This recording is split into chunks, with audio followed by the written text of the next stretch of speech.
So now we're going to start with some visual changes in order to integrate the new palette functionality. So what we're going to do is first we're going to add a new button.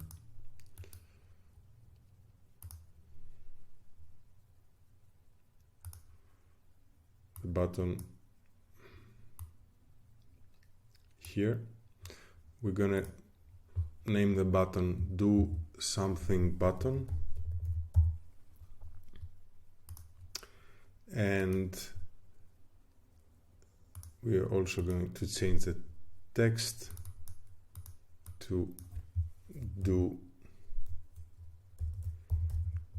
something.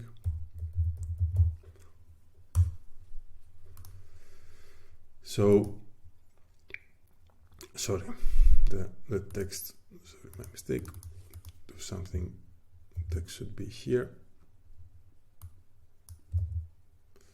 and this is going to be do something text, although we don't really need that. Yes. So whenever we click on this button, the do something extrinsic is going to be triggered. So on top of that, we're gonna have to replace the label here, which is gonna be called something now. So what it's gonna do here, this text box is going to be showing the value of something. So now that we're done with the visual changes, let's go now to our C# code and see how we can actually get the something value. So we are here in the code, in the connection scene controller, and we're going to make our life quite simple. So instead of changing any text label like block number text, we're going to keep this and we're going to just change what is being shown by this in this text box. So we are now getting the block number in this line when we are querying for the block number. So we're going to change this line and just replace it. So I'm going to do instead of the system storage, this time I will need the template module storage. If I call the template module storage and then I call something while keeping the cancellation as it was,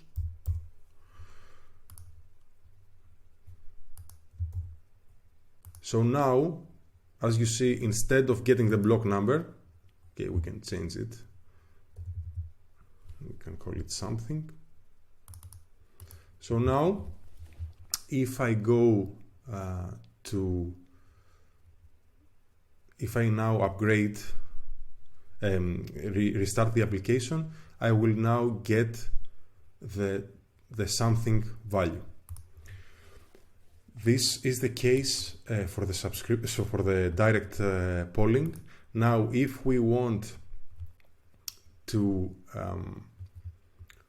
see how we would change it for the subscription, which is this method here, then we will actually, the only thing we would have to change would be the subscription storage key.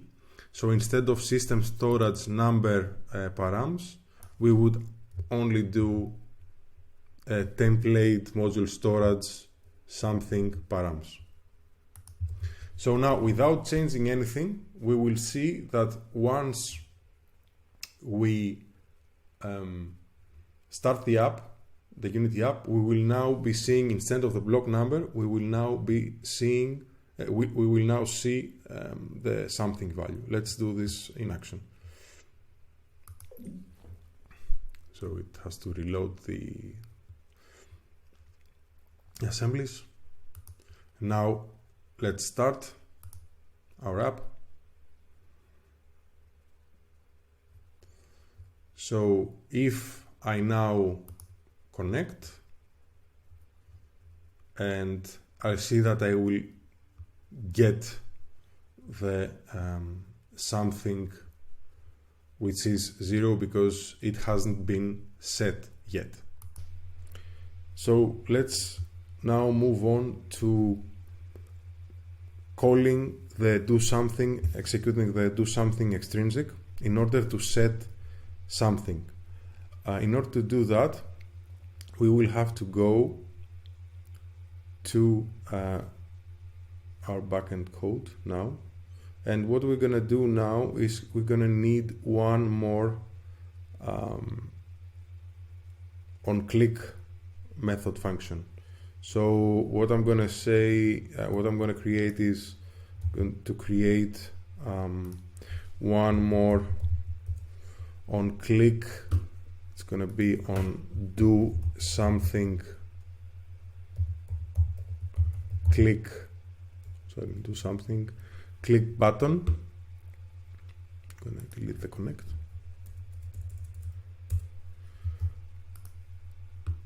And I'm going to connect this to my button, to my DoSomething button. So now we need to connect the on-click event of the DoSomething button to the method that we just created. So in order to do that, we will have to go to the on-click event here, and we're gonna have to do this thing, transfer the connection, like game object that has access to these classes, and then we have everything available. So I'm going to find my method, which is like on DoSomething click button. So now this is fixed. So whenever I click on DoSomething, I will fire the DoSomething method. So let's go back to our C# code to add the call to the extrinsic. So here we're going to actually modify, add some content to the on DoSomething click button. Since we're going to start by the account that we will need for signing the transaction, we're going to need Alice or Bob or whatever. We're in the dev environment. Just gonna copy the Alice data so that we have them available.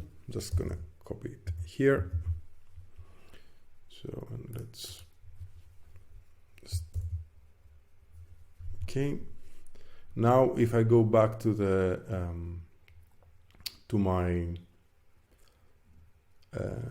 method, let's see what we have to do. We will have to, as we said, we will have to actually call the extrinsic. So in order to do that, we first have to pass a something value. In order to do that, I'm just gonna, just for this, for simplicity's sake, I'm gonna use like a number. Let's say it's gonna be not 12, let's say it's gonna be 32. That's the number that we're gonna be giving the extrinsic. And now I'm going to get first the method that I'm going to need to submit in the extrinsic. So it's gonna be var something method is template module calls dot do something. And now in here I'm gonna add my do number,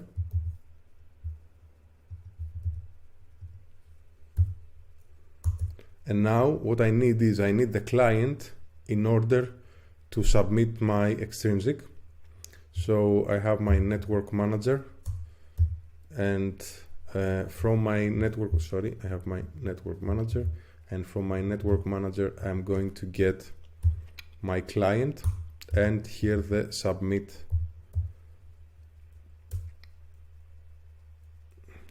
and here I'm going to, sorry, the not client, author dot submit extrinsic, and here I will firstly need my method, which is the something method. I will need my account, which is Alice. I will now need to pass the charge transaction payment.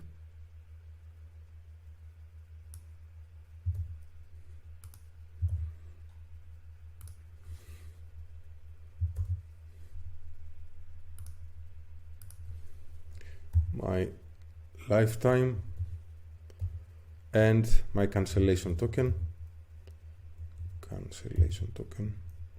which is going to be none.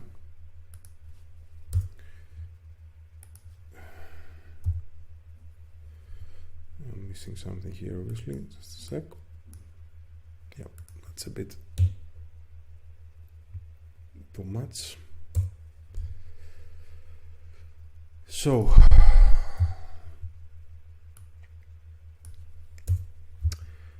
we're going to do an await, because this is an async method, and then here I will do async.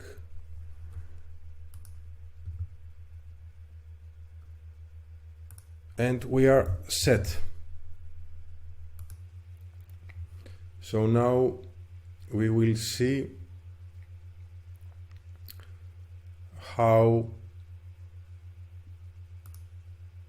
we are this will be called within the Unity. So what I'm going to do is I'm going to connect the node. I see that something is actually 0. So once I press do something, I'm expecting to see 32 after a while. So let's do it. It's actually 32 as expected, and in order to verify it, let's go also to our Polka.js Explorer to see that this is what actually happened. Alice sent the extrinsic and something changed to 32. And this is how we just saw how we can, starting from the original example that we had, how we can integrate a new palette, recreate all the DLLs, integrate them in Unity, and also call an extrinsic and listen for a storage change.